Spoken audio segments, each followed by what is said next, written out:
So let me summarize very briefly, especially the last part of the lecture, where we look at the evolution of an open quantum systems from two different perspectives. From the external perspective, we included the environment, and we said the whole thing undergoes unitary evolution. We have a system in state psi, the environment initially uncorrelated with our system in some other state E, and the whole unitary evolution can be conveniently expressed in a way that we just see how the state psi is modified by something that we call quantum errors. Now, the same kind of expression can be phrased in terms of density operator. So we just have a density operator associated with a system of interest, and then we go through the expansion. So we bring the environment, another subsystem. Then we have the unitary evolution of the whole. The whole thing then can be described in terms of isometry, and then we just drop whatever we are not interested in, and that's the reduction part. So we just trace over the environment. So that kind of external perspective is often called a Stinespring picture or Stinespring representation. But we can also take internal view on the dynamics of our subsystem without referring to the environment, and then we go to something that we call the Kraus representation. We know that then the evolution of the density operator can be then expressed in terms of the Kraus operators. They satisfy this completeness condition here just to make sure that the trace is preserved.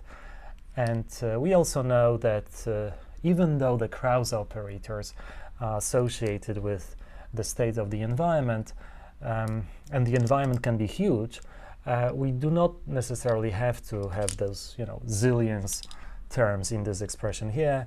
In fact, if we are mapping the density operator from the Hilbert space of dimension d to the Hilbert space of dimension d prime, then the max that we need here is d times d prime of those terms of the Kraus operators.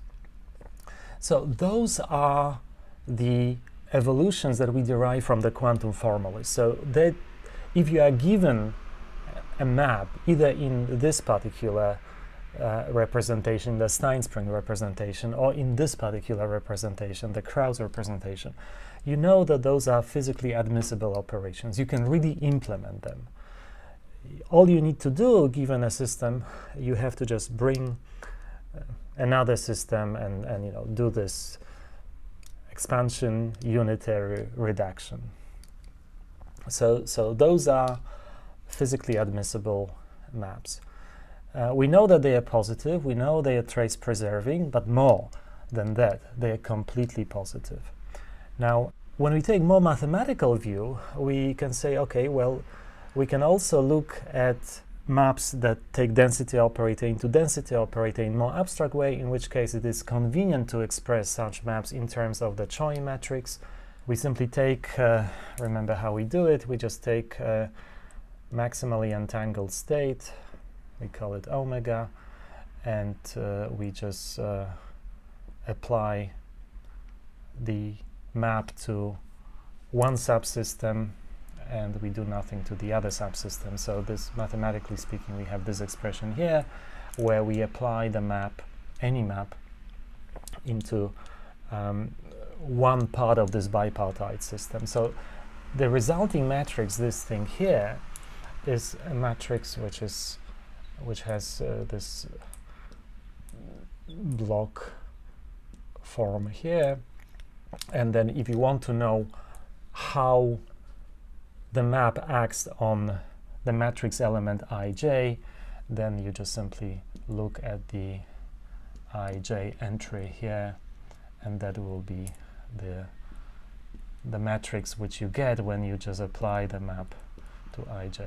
So the Choi matrix is just a convenient way to represent any linear map that takes operators on Hilbert space H and maps it to operators in Hilbert space H prime. For this map to be completely positive, to be something that you can really implement, the Choi matrix has to be density operator. So it has to be positive semi-definite and has to have trace 1. So if you are given a task, if you ask, okay, here is a map that takes operators into operators, operators on one Hilbert space into operators on another Hilbert space. Is this map physically admissible? If this map is given to you in any of those, any of this format here, is it a sort of in Stinespring representation or Kraus representation? You say yes, obviously.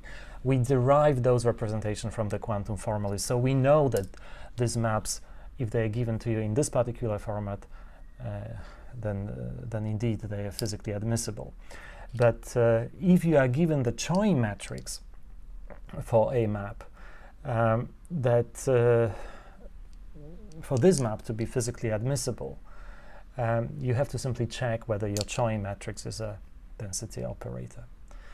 So as you can see, there are different ways and perspective of looking at the dynamics of open quantum systems, but we will be mostly using either a Stinespring representation. I prefer probably to just explain things using as much as possible using this particular way of writing this evolution.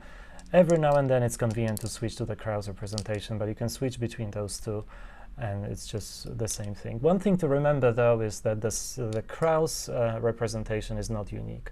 So given a set of Kraus operators, we can always, for the same map, we can always find unitarily related set of another Kraus operator. So this non-uniqueness is actually an extra tool that you can quite often use when you want to derive certain properties of this evolution. It's sometimes convenient just to switch to another set of Kraus operators, because then you can see something better. And actually we will do it when we'll talk about quantum error correction.